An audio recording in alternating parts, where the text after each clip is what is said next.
Greetings, everybody, and welcome to the Jegna and The Thinker. I am one of your co-hosts, Brandon Jones. I'm a psychotherapist, professor, and consultant based out of the Twin Cities area, and my co-host is...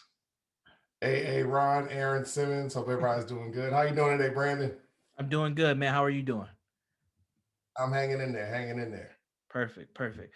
So one of the things that we wanted to do with this podcast was give an opportunity and a space for Black men to talk constructively about Black men. And we know that in this world, the narrative around Black men is wild. There's so many things from so many different directions. Many of those things are not constructive.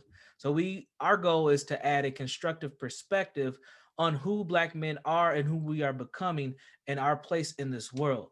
So to open that up, Aaron's going to share a little bit of information from the legendary book from Mr. Neely Fuller Jr., The United Independent Compensatory Code System Concept, also known as the Code Book. So go ahead, Aaron, drop that on him. Yeah, I appreciate it. So first of all, I want to tell everybody today's topic, and Brandon, you make sure that I got it right. Black boys are not allowed to be boys. Did I get that right? Absolutely. You got that right. Black boys are not allowed to be boys. Fantastic. So before we go into actually talking about it, I'm going to read Mr. Fuller's definition of a child, and this is really, really important.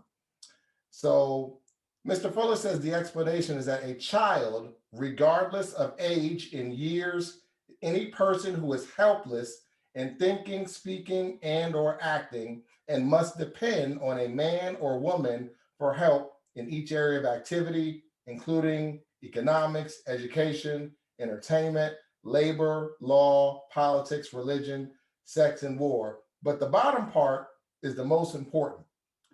And it says, this kind of makes my body hurt a little bit.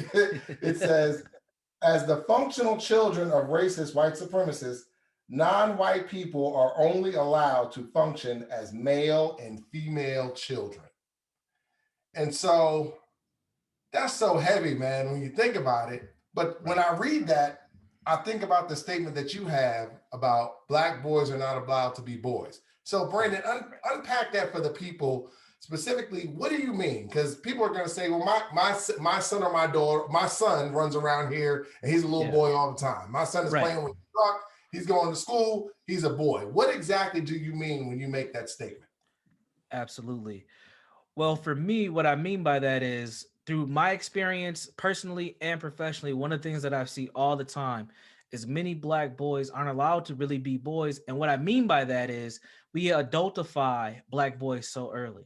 Even in the ways that we talk about Black boys, we call them little man, right? Or we give them nicknames very early that kind of magnify who they are as a young person. And Black boys have to assume responsibility very early. A lot of times Black boys have to assume responsibility for themselves and sometimes even for other siblings that are in the home. And what that does is it adds another layer of stress, adds another layer of responsibility and accountability to young people that they might not be ready to necessarily do. And unfortunately, what ends up happening is Black boys are seen as not children, but little men, and little men that can be destructive, little men that can be problematic, and little things. So our being that uniqueness and that kind of element of just immaturity as a child doesn't get respected when it comes to Black boys. Black boys are supposed to perform in a different type of manner. And I think that takes away from the development of a child, of a Black male child, because they're not allowed to really be boys and make those mistakes and climb on things and have fun. Black boys are seen to just be dangerous and destructive all the time. Now, to kind of not to counter, but to compare that to what Mr. Fuller said, Mr. Fuller's taking a wider scope on this concept and saying, well, in the greater scheme of things, even with that adultification of Black males, are black boys, they're still males because they still are under this parental guidance of the dominant society of Mm, white folks. right. So Mr. Fuller's scale is a lot wider than mine. I'm saying, look at how we function from a community standpoint, on a day-to-day, and a family standpoint day to day, and how that shows up. And for myself, growing up, one of the things that, this might sound like a minor thing, but one of the things that happened was my mom, she taught me how to cook, me and my little brothers, how to cook very early. And not just like put a pizza in the oven, cook, or throw Almost something in thumbs the down. microwave. Yeah. My mom taught me how to like take out the ground beef, thaw it out, and then go ahead and brown that ground beef and make hamburger helper, make spaghetti, because she was like, y'all boys, y'all gonna be hungry. Y'all gonna have to learn how to eat, because when I'm not around, because I have to work a mid shift or an overnight shift or whatever, you the Right. man of the house. As the oldest, you the man of the house, and you gonna have to figure out how to feed you and your brothers and them, because I gotta go out here and make money for us to continue to survive. Now, she wasn't doing none of that maliciously. She was doing that out of survival mode. Right. And so what did that, so for me though, what did that do for me at 8, 9 years old, cooking on a gas stove, praying to God I don't burn nothing or burn the house down, because my mom gonna kill me. My You're right. stress levels is through the roof as a kid. And you have to, protect the house too when mom's not there, or she need to go to the grocery store, or whatever the case may be. Right. You're responsible at that point. That adds an extra layer of stress onto children that shouldn't be there, because where is my 8, 9 year old mind at the time? I care about Sega Genesis, Yeah, Ninja that's real. Turtles, Cartoon Network. I'm Going not trying to outside, be cooking hamburger playing helper. football. Yeah, Yeah, all I'm that. not trying to be doing that, but out of necessity of survival, I had to. And for folks who don't know my story, I grew up in a domestic violence household, and my stepfather, he was in and out a lot. And when he was out, I was the man of the house, and she would tell me things like that. But I'm 9. I'm not a man yet. I haven't even gone through puberty, and already I have those adult responsibilities. And this happens to so many black boys, whether they're in the home or out of the home. Some of us get pushed out, and we have to become men on the streets. So it's a multifaceted thing that we have to kind of think about. Yeah. What's an example? Because we'll probably have some parents watching. What's an example from, because you talked about your age, like that 8 or 9 year old age, but you also talked about younger children, like ages of 4 and like 5. Even, dude, I'm even thinking about brain right now, calling a little kid, little man. What's going on, little Yeah, man? And like, man, what are those words mean? But what's an example of somebody that has a 5 year old child growing up, or just becoming a man and not allow being a boy? What does that look like in some black families' homes? What's an example of that? absolutely. So we got the traditional thing of boys don't cry, right? So you got a 5 year old, he's getting a bowl of cereal off the table, drops the bowl of cereal, right? Milk everywhere, Cheerio or Fruit Loops done rolled all over the place. What is a kid gonna do? A kid's gonna cry. A kid's gonna just start bawling. But what do the parents do, or the older siblings? Man, stop crying. Stop being a punk, man. Man, get a towel and wipe that milk up. Hurry up. Do it. Like, it's almost talking to them like they're prisoners, right? It's like, That's real. damn. It's real. And Yeah. but that's what ends up happening. So the emotional progression of a typical 5 year old child, the encouragement to not have that emotional progression starts to stunt and crystallize their emotional development. So that young boy, what, does not feel those emotions when he Mm, turns 10, 11, 12 years old. He's already had that beaten out of him from just making basic childhood mistakes. So what happens when you have the arrested development of a 4 or 5 year old, but now they're 16, 17 years old, and they still have the same emotional response, but they can't express it? A lot of that shows up like anger. And this is what ends up happening. So we have adult males, from Mr. Fuller's standpoint, having 4 and 5 year old tantrums in the community, and yeah. That's all types of explosions happen at that point. So another example, right? So how we adultify little kids, right? When kids struggle with things, tasks, we're talking about 4 and 5 year olds. So what do 4 and 5 year olds like to do? They like to build Legos, do puzzles. They like to take plastic cups and yeah. just Just make things. take stuff apart, jack it up, Right. all of that good stuff. Right. Right. Right. But what do we say? Stop doing that. Stop. We Right. condition them to not, utilize their childhood mind. And really, Right. that's a masculine thing to explore, to build and craft. But what do we tell them to do? Stop doing that. Go sit your ass down somewhere and go watch TV. Stop being so loud. So we cut them off from even having a voice. Turn your voice down. Like, we do these things, but these are natural things that manifest in a child that aren't allowed in a day-to-day operation. Now, there are some avenues where we will allow our children to express themselves. When it comes to black men, though, it's only in sports. That's the only place we are actually allowed to express ourselves, no matter what the emotions are, where it's acceptable and people actually will take heed to it and allow us to be quote How unquote so? emotional What and you mean by develop. like? Give me what do you mean by that? How so? What do you mean by All right, expressing? think about this. Okay. So in sports, black men can be angry, black men can be passionate, black men can have a voice to a certain extent, black men can cry, right? You win a championship. At What's defeat. one of the most iconic images of Jordan, right? When his Laying on dad the ground. died and he won that championship, he's holding it, he's bawling his eyes out. Yeah. Black men can have compassion from one another. Let's use Jordan again. One of the another most iconic images, the flu game. He hits that shot. He's about to damn near die, pass out on the court. And what Right. happened? Pippen has him. They're He's hugging. holding him. You're right. He's Yeah, he's holding him, holding him, showing holding up his compassion. brother. Yeah, absolutely. Right. You can't just do that on a regular Saturday at the crib. Man, get your gay ass off me, man. Don't be holding on me. Like, that's what happens. Yeah, That's yeah. what happens. But in sports, it's okay, right? Right. Even if we think about things that we would consider to be homosexual activity, like Mhm. patting a man on the butt, kissing a Yeah. man on the cheek, things like that. And for black men, normally we're saying don't do that type of stuff. But in sports, we get a little pass. Hmm. That's one of the only avenues where we can emotionally express ourselves, where we don't get extreme judgments. Now we still get judged, and people have made livings. I mean, Stephen A. Smith has made a living off of this, Yeah. judging the interactions. I mean, many people have not. I'm just using him because he's one of Yeah, the yeah, major yeah. sports figures. He's a target. Right, But right, right. many people have made a living off of talking about the ins and outs of sports and how we show up.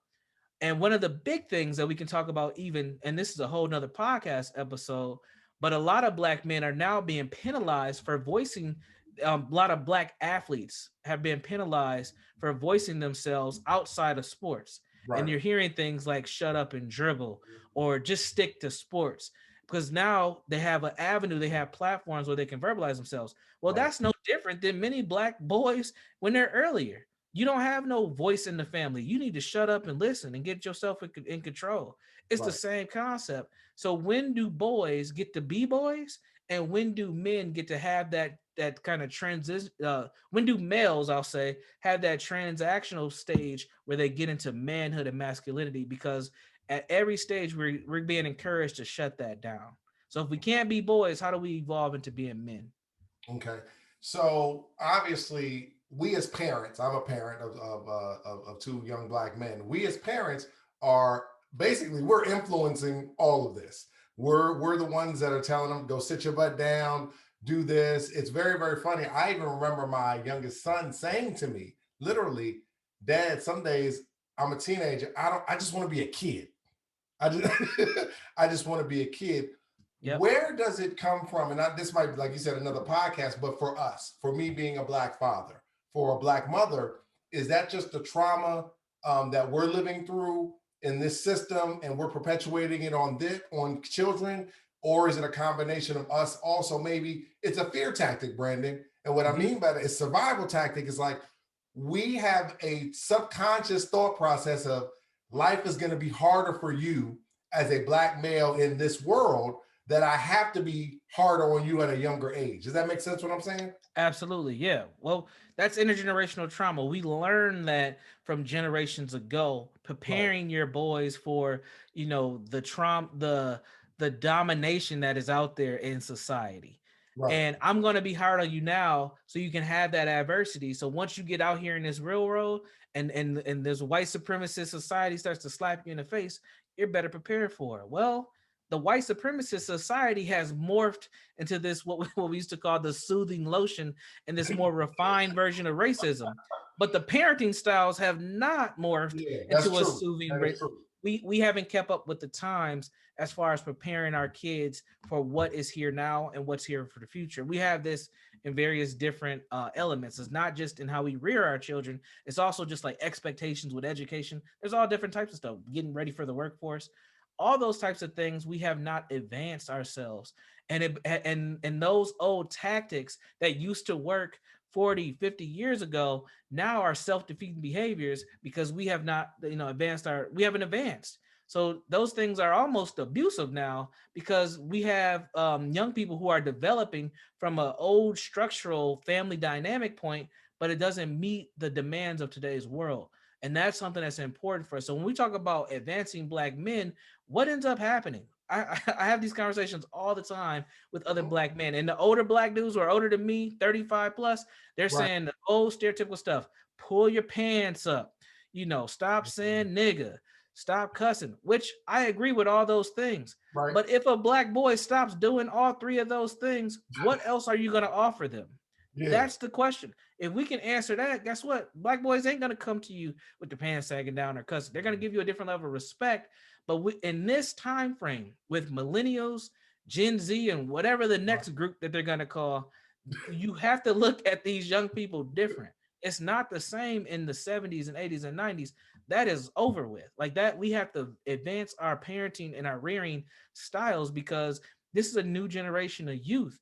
They are more in tune to their emotional states, even knowing their emotions are all over the place. They understand that there's a place to talk about being sad. There's a place to have freedoms. There's a Right. place for Black boys to be more than just athletes. Yeah. Feelings and emotions. Yeah, this is a different dynamic, and that's being supported by the environment, by social media, by the school systems, all that stuff. It's Right. supporting a different type of human being. But since we're referencing young people, a different type of young person. So I want to go back to something you just said. You said it was successful years ago. Right. Uh, my question to you is that was it really successful? The way that Black boys were being parented, or was it just, you know what I'm saying? Because like, listen, my dad grew up in a household, 6, 7 boys, including the father, Mm-hmm. parented very, very hard. And you can tell by each of them had their own personalities. Yeah. Some came out with certain things that are constructive, some came out non-constructive. But listen to what you're talking about now. When you say that it was successful, was that necessary for those times, or were people just kind of just doing what they knew?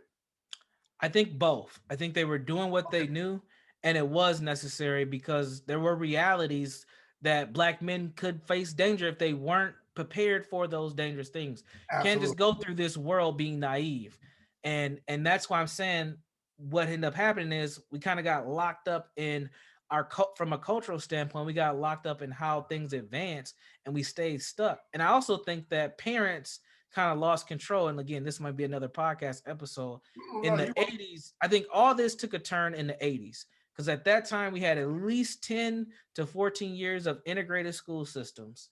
We had the crack epidemic, and we had for the first time a huge unemployment of Black men and some Black women because the economic base shifted in the country. So you yeah, had globalization that was sending Black men's jobs overseas, so right, Black men are getting poor.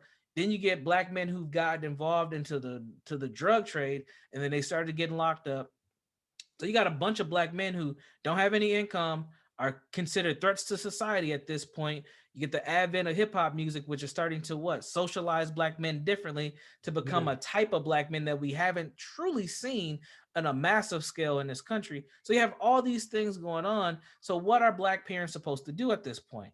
You can't just tell them, I'm gonna be hard on you because the world's gonna be hard on you. Because guess what? Your kids will just be out. All right, well, I'm gonna go get me a pound or something, and I'm gonna go start selling and take care of myself, which right, a lot of young people did. So yeah, it was necessary at a point, and it was them just doing what they knew. But since it didn't transfer over, there was no other parenting styles introduced, or we didn't evolve what we did. It became a self-defeating behavior because the yeah, kids ain't gonna listen to that to you right now. I mentor. I've been a counselor for so many Black boys, and they've already, I'm talking about 13, 14-year olds, they already done checked out what their parents have said because the things that their parents are telling them because their parents told them that and their grandparents told them yeah, that yeah, don't matter to them no more. It's like whatever, I can find a way to make money. I'll hop on TikTok, all I gotta do is go viral and I'm good. That's the mentality of right, young people.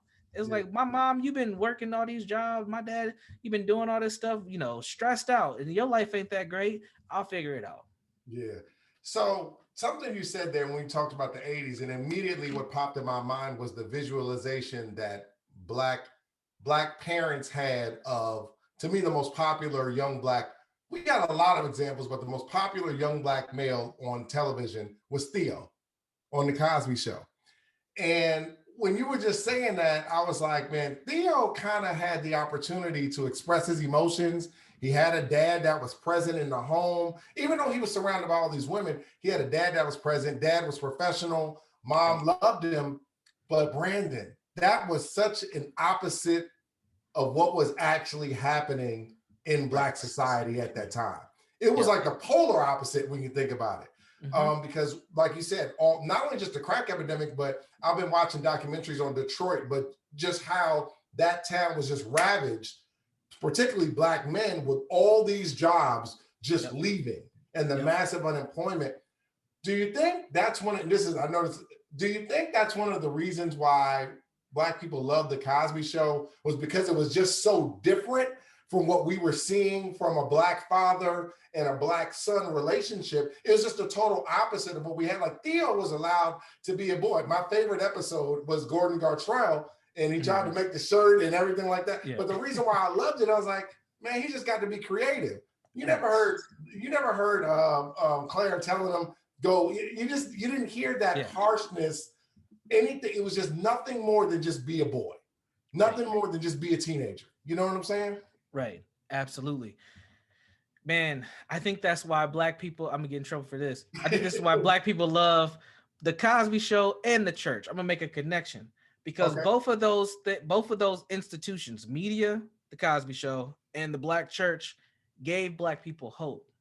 It gave them a visual of what could be or what things should be. Which is important though. Yeah, I'm not saying we should drop them. Okay. I'm just saying that's why that's why the connection to the Cosby Show, and why the Cosby Show, until very recently with Cosby's kind of accusations, can continue to run and be syndicated for so many years, because it represented something that we all desire to have, and so many of us didn't. And that desirable outcome is necessary for us to keep going. Just because we've been beaten down so much emotionally, it means a lot. It means a whole hell of a lot to see a Black man and a Black woman hold those high prestigious professional jobs and have all these kids who are functional and figuring it out. But to see a Theo be able to be creative and have an impact on the world that's not negative is huge for a male's development. Right. And I think that one of the things that the Cosby Show does is it gives many different Black people the opportunity to see that from a media standpoint of Black people doing things that have impacts on the world beyond themselves. So the Cosby Show is a great example of how a family dynamic should be. And we should have tons of different examples of Cosby Show. We have a few. But even today, we should be able to still utilize that, because our narrative can't end on the Cosby Show being the one and only show that represents Black families being constructive and healthy. Yeah, I'm trying to think about, and we're just talking about media. I'm trying to think about constructive examples of Black boys in media that I've seen since then that are non-sports related. Non-entertainment related. Now, we're going to get a little pushback because obviously other industries like engineering, lawyer, things that they're not in the forefront or anything of that nature. But we also, as Black society, I know I grew up in a neighborhood to where I've done pretty good for myself in corporate America and working and things of that nature. But I saw, Brandon, a lot of positive Black men that had different professions. Even growing up in Queens, where I lived in a suburb, and you can go 10 blocks down the street and there was the projects. Like literally, that's the way it was. But I had a lot of great examples. I don't recall for myself, my parents, because I grew up in a middle class household, having to push that narrative, like you said, you've got to be making the sandwich, even though my mom did teach me how to cook early, but making the food and things of that nature. But there was always a connotation, specifically when I got into high school, you need to understand what this world is going to treat you and how this world is going to be. I remember even and I'm still calling him a boy, but my 20-year-old son, I gave him Ta-Nehisi Coates, Between the World and Me. And I told him, I need you to read this book over summer. And I asked him when he came, I said, how'd you really like it? He's like, Dad, it's the most depressing book I've ever read in my life. Yeah. He's not like, it's like this kid is not even allowed to just be it's just to be a kid. Exactly. It's a permanent, It's like his brain is in a permanent war zone. Right. And he said, I don't want that lifestyle. And almost, I kind of think that's why this is another podcast, a lot of Black boys want to get away from that content because they're realizing how traumatic that stuff is. Would you agree with that? Absolutely. It's extremely traumatic. And for some Black boys, it's reliving the trauma that they've already been through or that they're currently going through, and they're able to connect it to somebody else. And it's painful when that happens. In the world of psychology, we call that secondary trauma or vicarious trauma, when you can hear something that either you experience or something similar that you experience, and you're reliving the experience in the moment. And that's a very detrimental thing. And we see this happens all the time. You see police videos of Black people being executed. Like, that resonates with us on a communal level and a connection that we have. And when you've experienced that, if the police pulled you over, may have brutalized you, you're reliving your experience and seeing another person's experience. So the images that we take in, or the media that we take in, I'll say, whether it's audio format, visual, whatever the case may be, does start to impact and activate us. And I'm not surprised that your son had that reaction to Ta-Nehisi Coates' book. But it's important for us to not avoid the realities of our Black existence at the same time, even knowing that they are difficult. And yeah, you're right. Your parents, they had to have that talk with you, like many of our parents have to have that talk with us. For some communities, the talk is about the birds and the bees, but in our community, it's about how to be Black and survive. And that's a reality for us that we won't be able to shift or shake for quite some time. But that doesn't mean that we should not have those talks. We should have those talks plus a lot more, because this world is still extremely anti-Black. And we have to make sure that we are not just protecting Black boys, but preparing Black boys to be successful. How does all this, but how does all of this impact Black male development in general? Like, how does all of this impact Black male development? And then I want to talk to you a little bit about this grown boys term that ladies and gentlemen are using out here so much. Yeah. Well, so from my standpoint, it impacts Black males' development because it puts us in boxes and gives us a narrow pathway of how to be Black men, and what a Black man's supposed to be. And this is one of the things that I talk a lot about is we have to do a better job at supporting Black boys, no matter how they identify. Whether they are the Black boys who like anime, whether they're the Black boys who want to skateboard, whether they're Black boys who want to be athletes, or whether they're Black boys who want to just focus on, neurobiological science and NASA. No matter what they do, we should allow them and support them and back them for doing it. We should not tease them and make fun of them because they have interests beyond their physicality and their sexuality. Because most Black boys, due to historical trauma and how Black men have been conditioned in this society, have been focused on fornication, what you can do with your phallus, and your physical ability, what you can do with your body. And those were the main two functions of Black male slaves. When we're talking about Mandingo slaves or not, it's how many babies can you produce with this big, slave body, and how much work can you get done?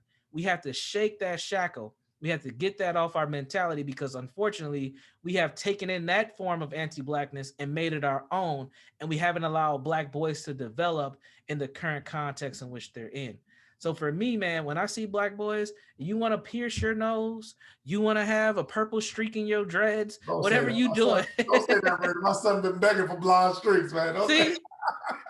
You gotta allow that Black boy to live his creativity and live his freedom, quote unquote, as best as he can, because that's how he learns and he grows. Now, to us, the way we grew up, the school of hard knocks, we know that that's a no-no. But it's 2021 and beyond, man. Like, listen, this is a different world. Just because, look, like, for example, I'm gonna use a lot of sports references because I love sports. And I think it's beneficial and beautiful. I put beneficial all in one word. That was an accident.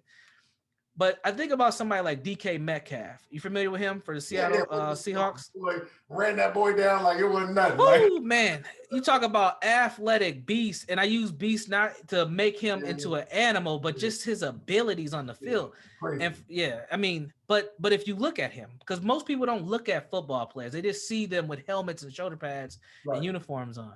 But if you look at him, you would raise an eyebrow. Me and you would, based on how we grew up. He's got his nose pierced. I think he might have 2 nose piercings. He wears a dangly earring. His hair can be a couple different colors depending on when you see him. Yeah. He's got a extremely physique body. I mean, the man's ripped. I mean, he's just ripped.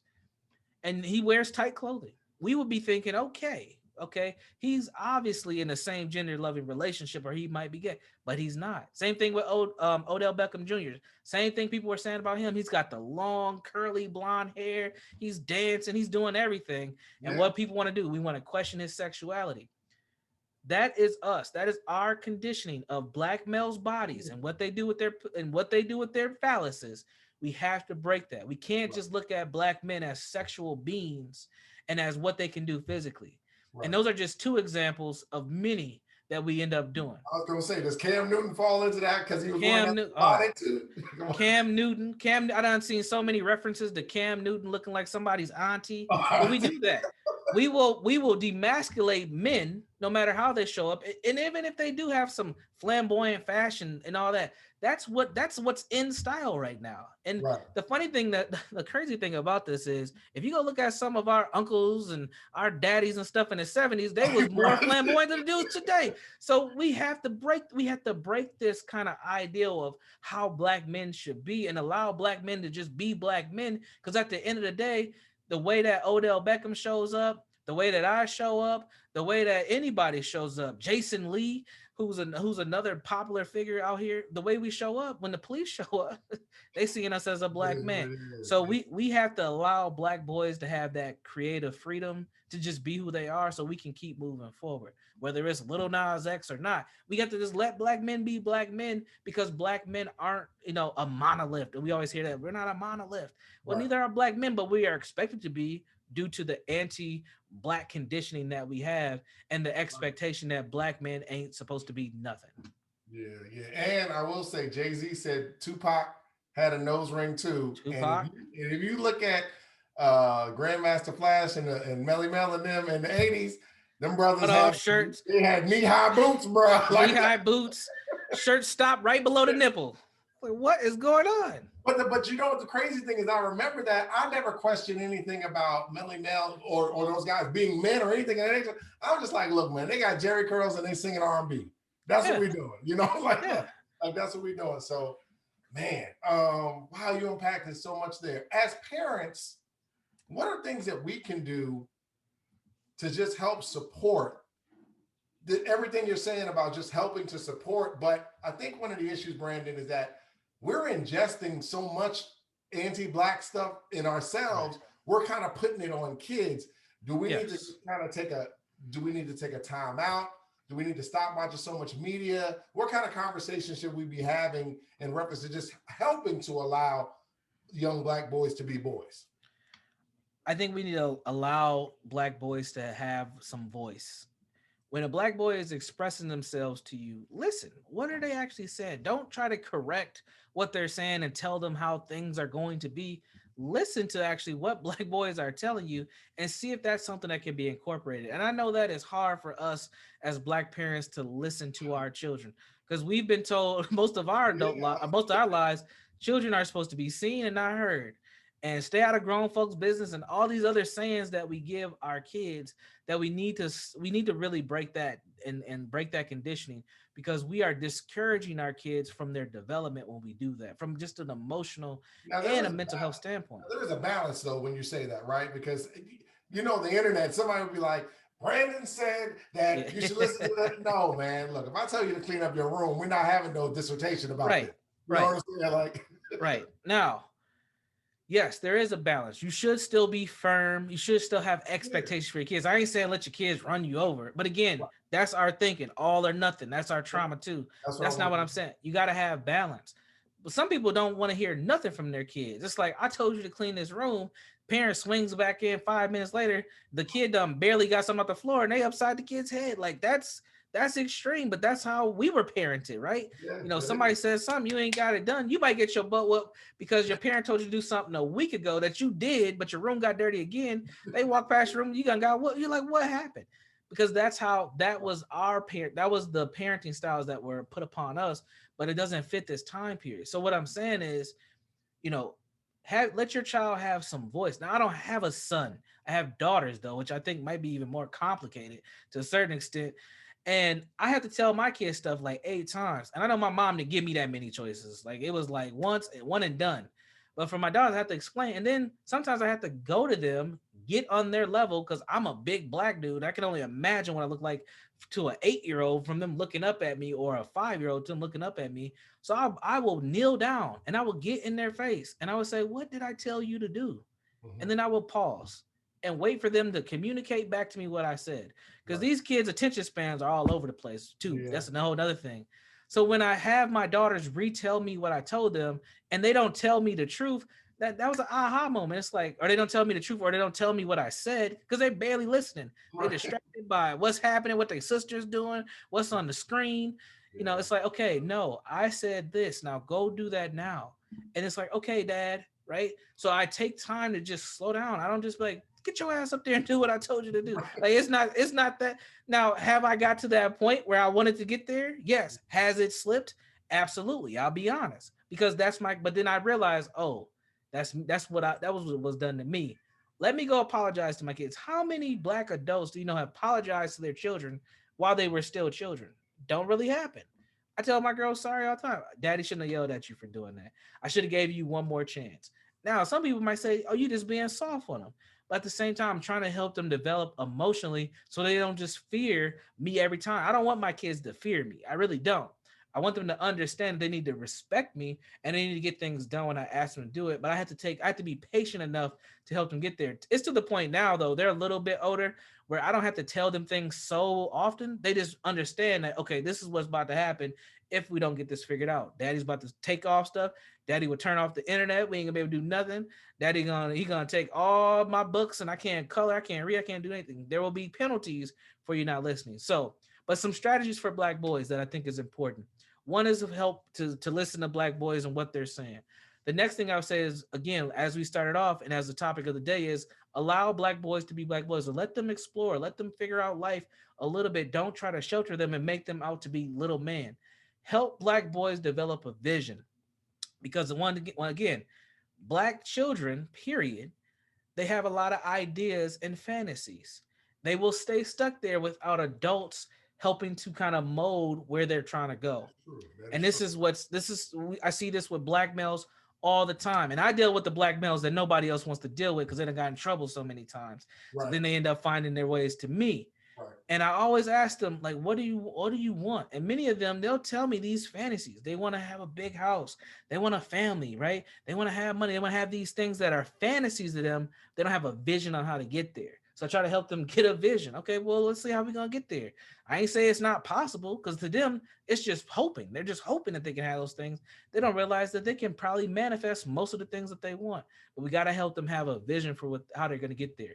The next thing is to be what I call have a direct connection and an indirect connection. What I mean by that is, a direct connection is be that mentor and help them with apprenticeships. Black boys need to know how to do stuff.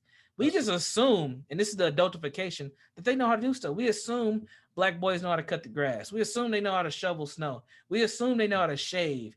We assume that they know how to, start a business or whatever. They don't know how to do none of that stuff. You got to show them, just like somebody usually showed us, or we went and figured it out via Google. Watch Sometimes you YouTube, got to, watch your parents. or I mean, watch YouTube. Yeah. Most black boys don't even know how to use YouTube for learning. They know how to use it for entertainment. So and that's how algorithms work. They'll go and find something that's funny and they'll just be stuck in funny world all day, but right. they haven't learned how to ask a question to find an answer to something that they want. And then what I mean by an indirect connection is be a role model. We have to, as black men, we have to role model behaviors. That does not happen enough. When children are always what people are always watching, especially young people. And young people will believe in you when they see that you're doing the things that you're telling them to do. If you're telling them to do something and you ain't doing it, they're on to the next one. They ain't trying to hear nothing you trying to say because you ain't living that life like you say that you are. So it's Yeah. important. Yeah. And then the last thing I would say is help Black boys see their constructive impact in the world. And what I mean by that is so often Black boys are reminded by the bad things that they do and how that impacts the world. Mm. But when they do something right, when they do something good, when they do something constructive, we don't give them any reminder. We don't celebrate Black boys for the good stuff. It's just like I see people post this all the time on social media. If I post I got a good job, everybody's liking it. If I post I start a business, I don't get no likes on it.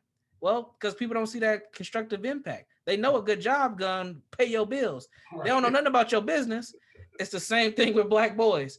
We got to help them see the constructive impact. Celebrate their small victories. You know, Black boy, he's doing good in school. Don't yell at him and say, well, that's what you're supposed to be doing. Give him a pat on the back. Take him out for some ice cream. Do something. Show him some love because Black boys don't get loved on enough. And I'll pause there. No, man, I can give real life examples. And I think as parents, this was hard because my parents didn't do that for me. And there's gonna be some parents that are gonna maybe object to this, but I showed my son my what we like to call the lunchbox. I showed him my lunchbox, which is I showed him some trading, some stocks I was doing online. And he looked at the screen and he said, "You made that off of that?" Mhm. And I said, "Yeah." He been bugging me for a week to start this Yep. TD Yep. trade account because, as you said, he said that his brain is like, my dad's not just talking about it. He showed me something very tangible that he has actually done, and it's sitting in front of me, and he's willing to teach me. He talked to me about it. He's willing to talk to, help me set up the account. And so now he's like, okay, but I can see his brain. Same thing with real estate when he started his real estate company, all these different things. Um, Man, it's just amazing to see the brain work like that. We Yeah. had a snowstorm here, and that snowstorm was really, really bad. I was real hesitant, but my son has got a couple guys around here, and their parents own a like a tree shoveling salting company. Mhm. The boy made like $300 in 2 days, Brandon. Yep. But my first thought in my brain was, that boy ain't built for no, these little millennial kids ain't built. And he was like, "Hey, Dad, can I get a lawnmower?" I was like, "What you want a lawnmower for?" He was like, "Yeah, well, somebody told me I need to be cutting some grass too. Can you show me how to cut some grass?" All Right. this stuff, and it goes back to something you said in another show about teaching young boys how to navigate through Yeah. things. Yeah, we're Yeah. supposed to help them navigate. But I do want to give you a little pushback on something. So Let's do it. you said we've been talking about strategies and helping Black boys. Brandon, you and I both know there's somebody that's living in, I'm going to name some neighborhoods. I ain't picking on them. Yeah. And I'm going to say two-parent household, Yep. Baltimore, Yep. the hood in Atlanta, Dade County, Yep. Brooklyn, New York City. Brandon, all that listening to my kids feeling stuff don't work when you send them out in the jungle.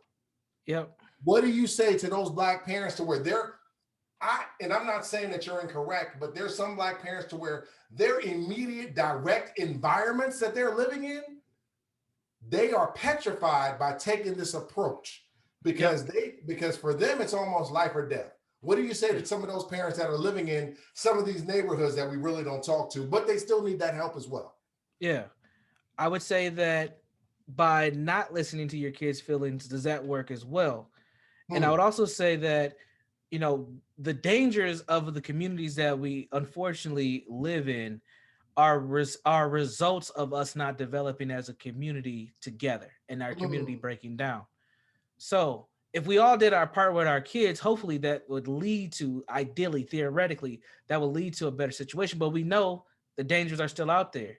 But Right. you need to prepare your kid to live in that environment and other environments as well. And if you're being hard on them and you're stunting their emotional development, and let's say they make it out of that situation and now they're working corporate like you did, or they worked in government entities like I did, and they can't manage their emotions, they're going to be just as well worse off as they were back then, and they might find themselves making a slide back. And I'm not saying that other communities are better than the Black community, but what I Absolutely. am saying is we have to be able to develop the emotional capacity of our kids, because our kids at this point in time are starting to deteriorate due to this. The suicide rates amongst Black boys are at a historic high. The suicide rates amongst Black girls are at a high, and also the incarceration rates of Black women has increased dramatically in the last 15 years. A lot of that can be contributed to them not being able to emotionally be stabilized, and it's our jobs to do the best that we can with our kids. The dangers of the neighborhood are going to be there, but hopefully you're teaching your kids those survival skills as well, and they're building their emotional capacity so they Right. can navigate these environments to the best of their abilities. It's not easy living in the hood, man. I lived in the hood most of my life. I just moved to the suburbs 5 years ago, and Right. that was an adjustment. Like, Right. because when you're in those environments, and this is something we can get into at another time, I could break out a slide deck and all that. What ends up happening is your brain starts to develop to the environment that you're in. Literally, your brain is wired for you to be in particular environments. So if you grew up in the hood where there's police all the time, there's consistent noise, there's people going up and down the stairs in your apartment complex, or it just stuff's always happening. Your brain is having all this stimuli, and you're Mhm. responding to it. And when you get into environments where that's not present, your brain still riot that way, and you can't emotionally regulate in those environments. So a teacher looking at you the wrong way, or someone saying something, is a response that you'll have in the old environment. New environment ain't gonna work. You're gonna get suspended. You're gonna get fired. You're gonna get kicked out of a place. Like, these things are gonna happen. So we have to be able to develop our mentalities to the best of our ability, and our mentalities and our emotional states, so that we can survive in any environment. I heard Dr. Amos Wilson one time talk about how they used to always talk about how Black people are right brain think or left brain thinkers, so we're artistic and we like dance and all this stuff, and we Mhm. don't use the right side of our brains. And white folks, they use the right side of their brains better than anyone. They're logical, and they use reasoning, and they use all these tools to they're mathematical. They use all these tools to navigate the world.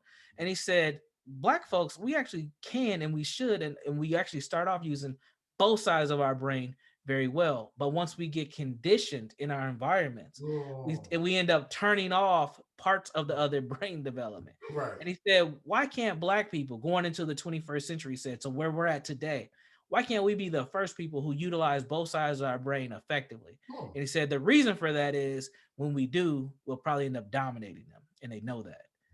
And what he was basing that theory off of was there's research that has been done that show that Black babies are more advanced than other races or other ethnicities of babies, far beyond. So they looked at African babies, they looked at Right. African American babies, Right.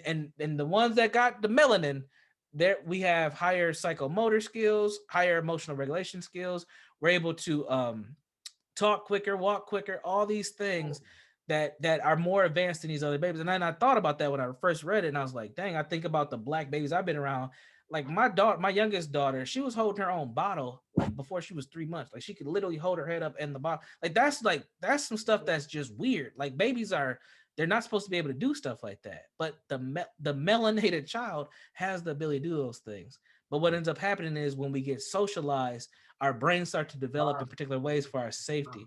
So that's what I would say is it's important not to teach them the survival skills, but also build that emotional maturity as well.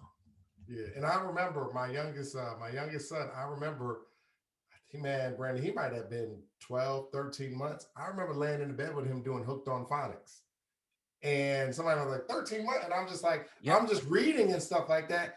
And he said something, and my ex-wife was like, "Did that boy just say?" And I exactly. was just like, "Look!" And they both of my kids just picked up on stuff Yep, so fast. And but you're right. Once they start to get into a lot of these environments, that growth gets stunted. exactly. It gets stunted because now they're taking on the imagery and the identity of what Black boys are supposed to be. You know how it goes, dude. Kid always getting in trouble. Yep.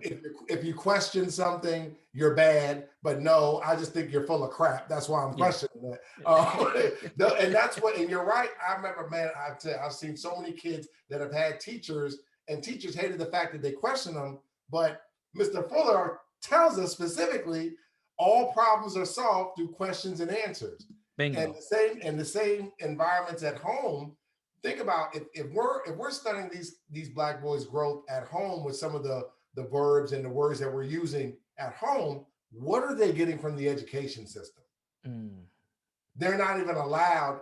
You're not even allowed. Forget about at home you being a boy. You're not even going to be allowed to be a young boy here because this is the box, like you said. We're consistently boxing these kids in, consistently. Right. Man, this is a lot. Episode 1, man. Episode 1. Man, this More is to come. A lot. This is really, really good content, man. I think the last thing, and I don't even know if we got a lot of time for it, but we talked about a little bit. I got my notes right here, but grown boys. Mm-hmm. I've been hearing a lot of people in the manosphere. Black women have been using that term. She's dealing with a grown boy. I think that's a very, very detrimental term. Absolutely. I think that term is it kind of talks about what Dr. Welsing always talks about is that, we are like, when she used to, even the movie Baby Boy, most people don't know that the movie Baby Boy comes from, the theories of Dr. Francis Cress Welsing, but I'm going to the crib. I'm going to hang with my boys. Why do you think that term grown boy is something we need to just go away from? Because I think that term gives a label that we've accepted as a community. Ourselves. Nobody else gave that to us, right?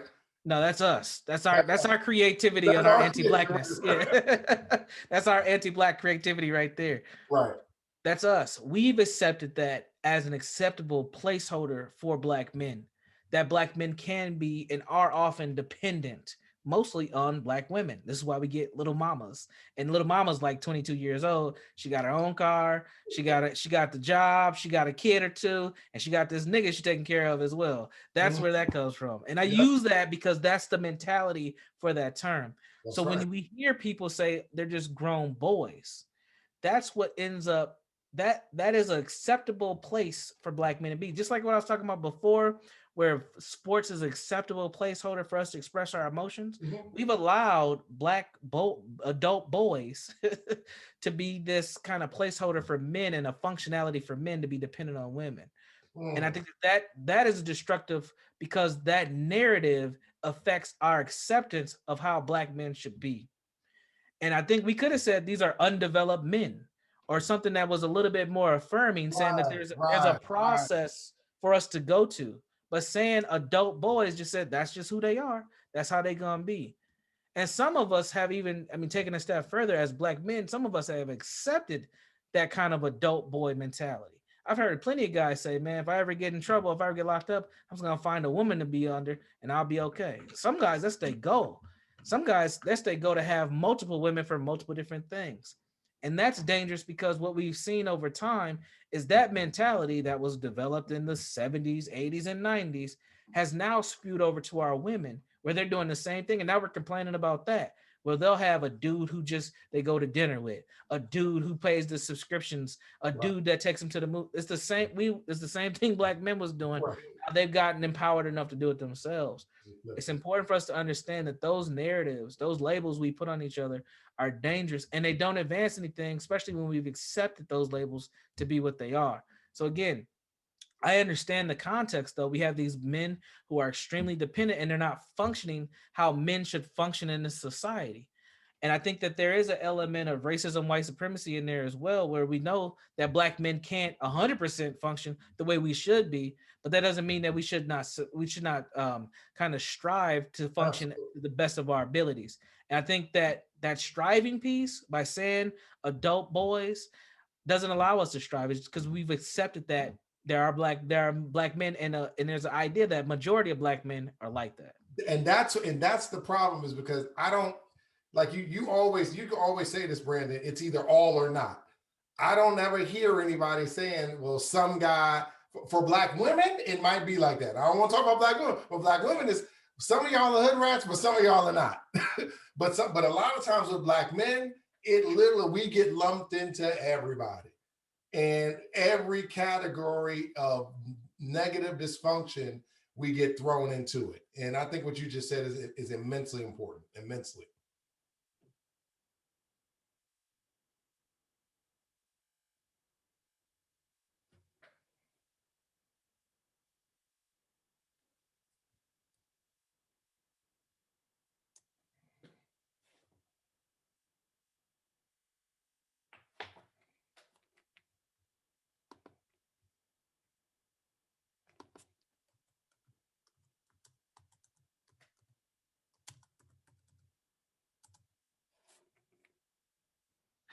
So there's two times that I think we're separated.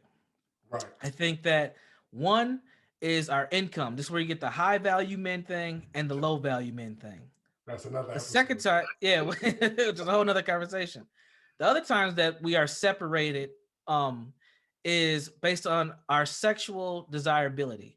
So men who are high, well, not high value, but more select, I'll use another manosphere term, versus men who are non-select. Right. Outside of that, Black men are a monolith. Everything else, we are the same. Yep. Excellent. Well, excellent. The Jenga has done it again. Always. Yep. I'm just glad I've got to bow to the Jenga. Got to bow to you, man. It's our show, man. Look, we're gonna make this thing happen. We're gonna keep pushing this thing forward to the best of our ability, having constructive conversation about Black men, where Black men are today, where we've been in the past, and where we need to go in the future. Because it depends on it, man. There are things happening in the society that are going to put Black men in a position where we have to make some tough choices for us to even exist. Do we maintain in healthy Black relationships with Black women? Do we have to date outside of our ethnicity to keep advancing? You know, there's some things that we're gonna talk about on this show that are gonna make people really think and figure out what's needed. And hopefully some of this content starts to resonate with Black men who are younger than me and you, so that they don't make some of the mistakes we've made and that they make better choices for themselves so they can live healthy lives. That's the whole point. The Jegna and The Thinker, episode 1. Hit that like button, subscribe, let us know, give us some feedback in the comments. Let us know what you like. If you don't like it, I love what Mr. Fuller says. Take what you can and don't read nothing else. So on that note, we out. Thank y'all.